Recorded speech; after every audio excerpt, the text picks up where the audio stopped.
The World is Too Much with Us by William Wordsworth. William Wordsworth was born on 7th April 1770 and died on 23rd April 1850.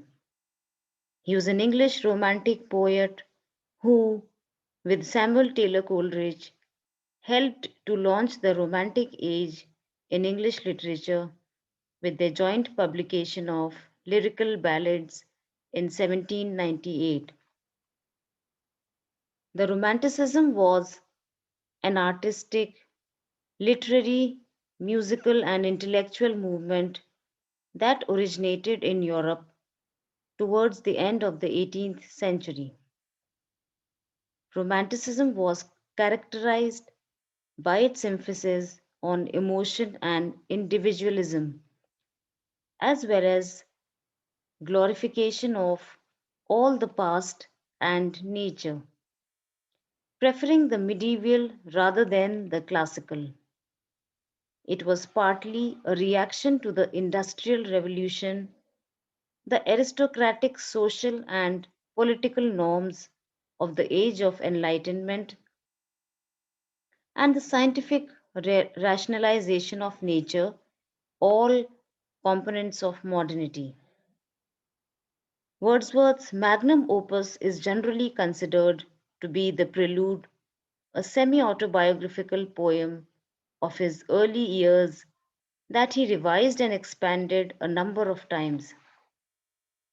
It was posthumously titled and published by his wife in the year of his death, before which it was generally known as the Poem to Coleridge.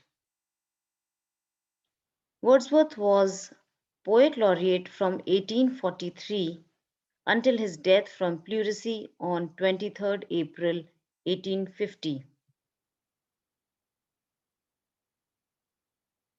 The World is Too Much with Us. William Wordsworth.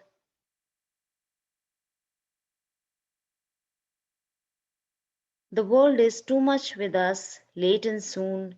Getting and spending, we lay waste our powers. Little we see in nature that is ours. We have given our hearts away, a sordid boon.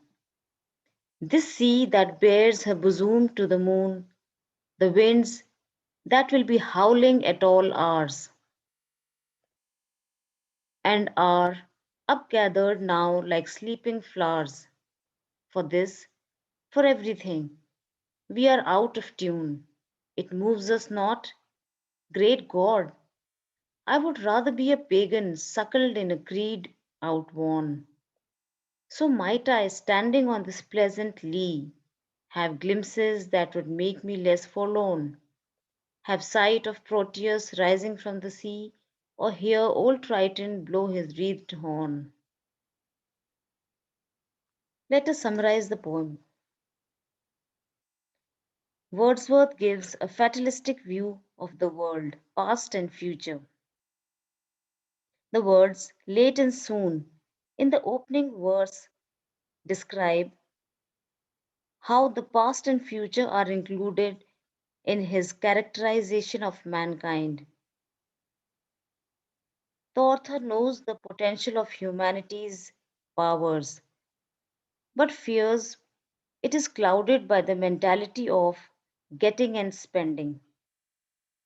The sordid boon we have given our hearts is the materialistic progress of mankind. The detriment society has on the environment will proceed unchecked and relentless like the winds that will be howling at all hours. The speaker complains that the world is too overwhelming for us to appreciate it, and that people are so concerned about time and money that they use up all their energy in the false pursuits. These people want to accumulate material goods, so they see nothing in nature that they can own and have sold their souls. Unlike society, Wordsworth does not see nature as a commodity. The verse, "Little we see in nature that is ours," shows that coexisting is the relationship envisioned. We should be able to appreciate beautiful events like the moon shining over the ocean and the blowing of strong winds. But it is almost as if humans are on a different wavelength from nature. The little we see in nature that is ours exemplifies the removed sentiment man has for nature, being obsessed with materialism and other worldly objects. Wordsworth's romanticism is best shown through his appreciation of nature in these lines and his woes for man and its opposition to nature. The relationship between nature and man appears to be at the mercy of mankind because of the vulnerable way nature is described. The verse, "This sea that bears her bosom to the moon," gives the vision of a feminine creature opening herself to the heavens above. The phrase "sleeping flowers" might also describe how nature is being overrun unknowingly and is helpless. When he says, "I, standing on this pleasant lea, have glimpses that would make me less forlorn," reveals Wordsworth's perception of himself in society. A visionary, romantic, more in touch with nature than his contemporaries. The speaker would rather be a pagan who worships an outdated religion so that he gazes out on the ocean. He might feel less sad if he were a pagan. He would have glimpses of the great green meadows that would make him less dejected. He would see wild mythological gods like a Proteus who can take many shapes, and Triton who can soothe the howling sea waves.